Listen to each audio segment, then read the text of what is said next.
গোপনে পাপ করলে শেষ পরিণতি কি হয়? একজন সৎ ব্যক্তি মারা গেলেন, তার জানাজার সম্পূর্ণ হলো। তারপর তাকে কবর দিল। ঠিক তখনই কবর কেঁপে উঠল। হঠাৎ কবরে ফেরেশতাদের ডানা ঝাপটানো শব্দ শোনা গেল। তারা জিজ্ঞেস করলেন, তোমার রব কে?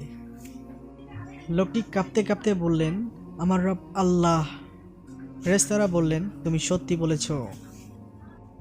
তোমার জন্য রয়েছে জান্নাতের সুসংবাদ।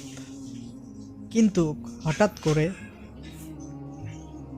কবরের ভিতরে অনেকগুলো শিশুর কান্নার আওয়াজ ভেসে এসল। সে ভয় পেয়ে চারিদিকে কবরে তাকালো।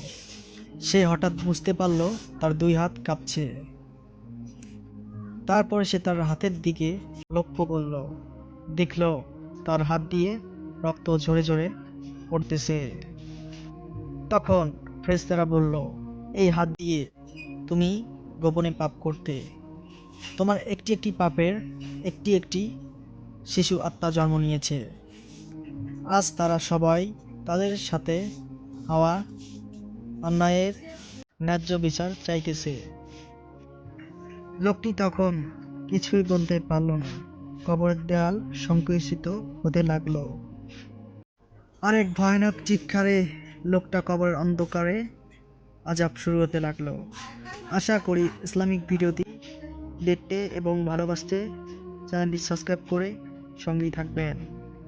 অবশ্যই ভিডিওটি লাইক শেয়ার করবেন। আপনার জন্য একটি লোক যদি ঈমান বা নামাজ পাঁচ ওয়াক্ত আনে, তার ছোঁয়াব আপনি চিরকাল পেতে থাকবেন। কথাটা মনে রাখবেন। আল্লাহ হাফেজ। আসসালামু আলাইকুম ওয়া রাহমাতুল্লাহি ওয়া বারাকাতুহু।